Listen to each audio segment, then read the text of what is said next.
Hello, students of class 11. Already, you are aware of the chapter Othello, and you came to know that Othello was a Moor who was loved by a very beautiful lady Desdemona, and he got married with her.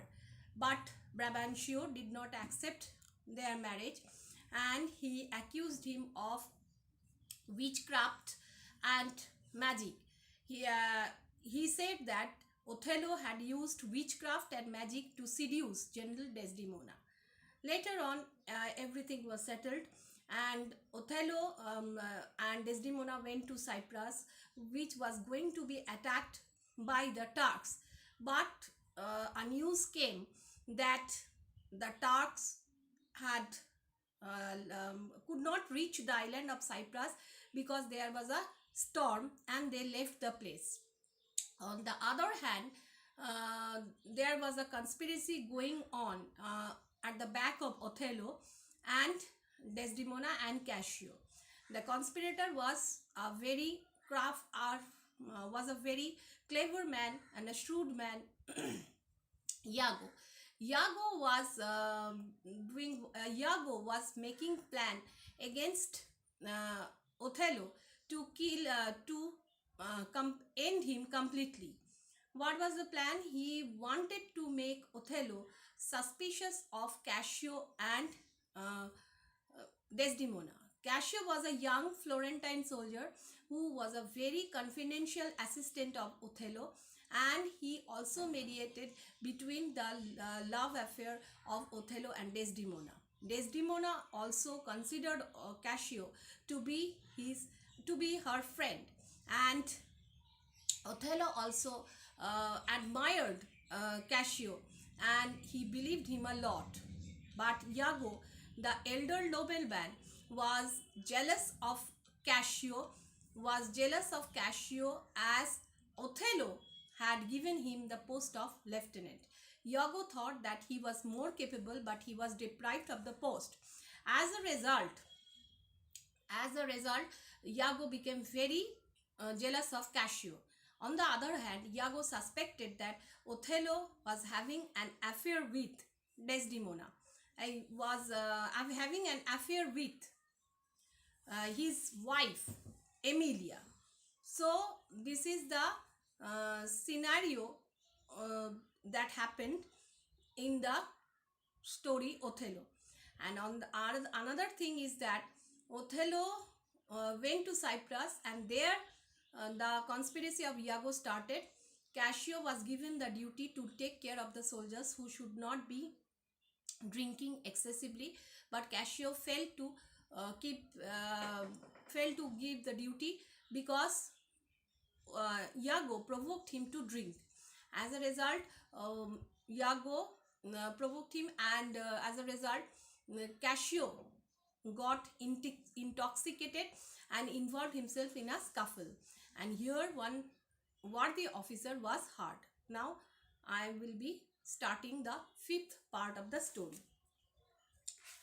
It happened that Othello and Iago had entered into the room where Desdemona was already present with Cassio, who had been imploring her intercession.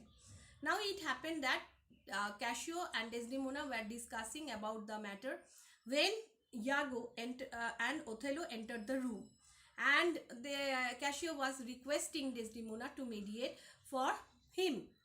He departed through the opposite door as Othello entered, and Iago who was full of art, said in a low voice, as if to himself, I like not that. Now what happened? Cassio did what? Cassio just when Iago and Othello entered the room through one door, Cassio left the room through the other door. And artfully, very craftily, this man, Iago, said that he did not like that. He seemed to have said these words in his ears, means, but he wanted Othello to listen the thing. Othello took no notice of what he said. The interaction which immediately took place with Desdemona put it out of his head. So Othello took no notice of what he said, means he did not care about about Iago's words. And the interaction which the conversation which immediately took with Desdemona put it out of its means the thing what Iago was trying to point out went out of his head. But he recalled it later, but he recollected it later. When Desdemona departed from the scene, Iago asked Othello, as if mere satisfaction of his thought, whether Cassio knew of the general courtship with Desdemona.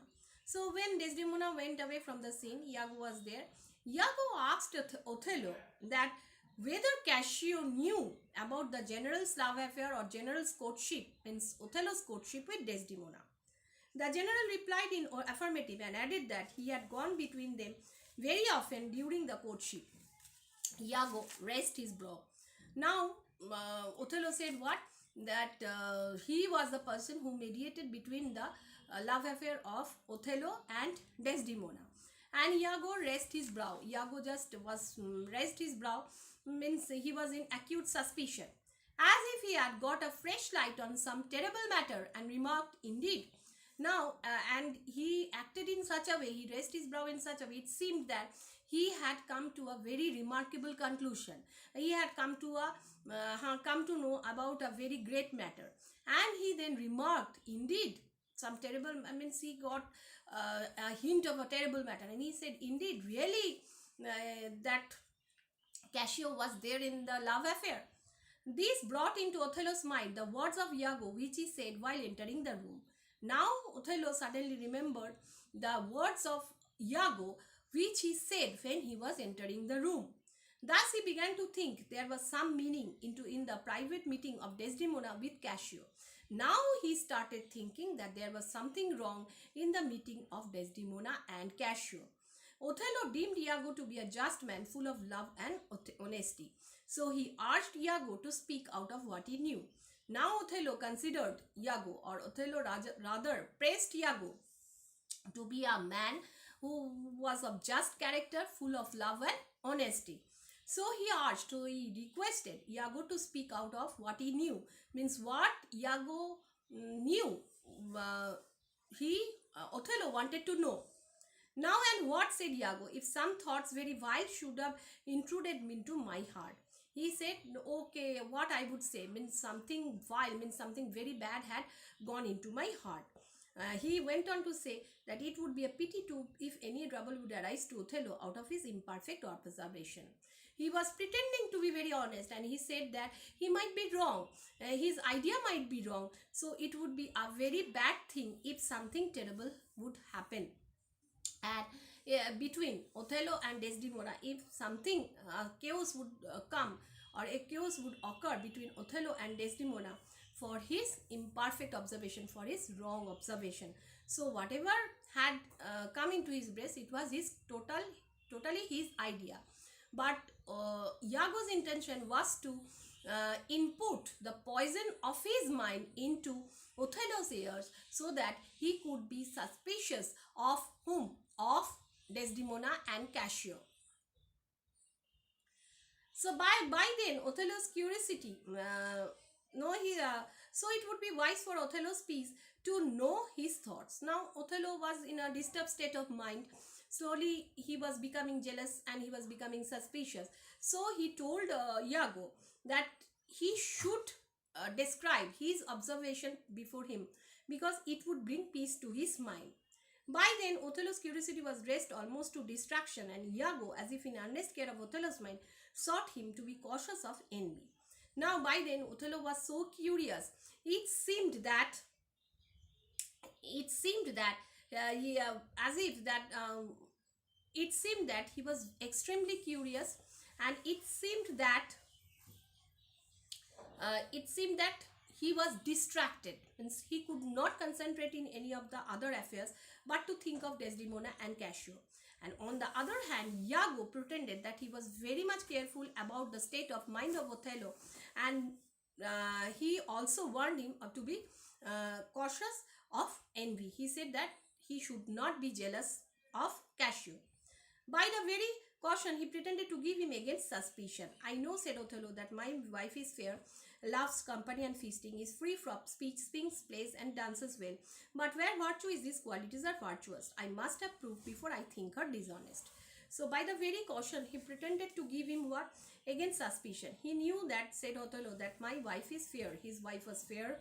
He plays, she loves company and feasting. She was a very grand lady with virtuous qualities, and she must have proof before thinking her to be dishonest. So he thought that the qualities of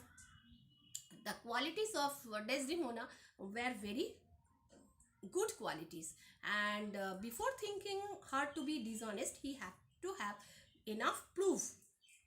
So he begged Othello to observe her behavior well, particularly when Cassius was nearby. He should not be jealous or too secure. Iago knew the disposition of the Italian ladies better than Othello. So Iago suggested what? Othello should uh,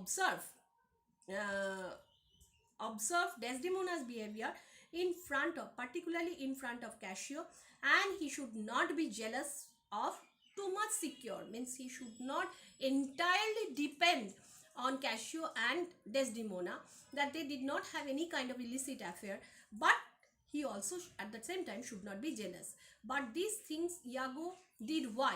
To make Othello jealous. Whatever he was saying, it was his pretensions. Now he knew that in Venice the wives would let the world see their pranks, but they dared not show their husbands. So he pointed out that in Venice the wives show their pranks to everyone except their husbands. Iago craftily insinuated that Desdemona deceived her father in marrying with Othello, and carried it closely that old Brabantio thought that witchcraft had been used. Othello was much moved by this argument. He wondered if she could deceive her father, she might deceive her husband as well. So Iago, in a very shrewd manner, pointed out that Desdemona deceived or cheated her father in marrying Othello, and at that time Othello was blamed by Brabantio that he had used witchcraft or spell to seduce Desdemona. So Othello was much moved. Othello was very much tensed by this argument, and he said that and he started thinking that if a lady could deceive her father, he might deceive her husband as well.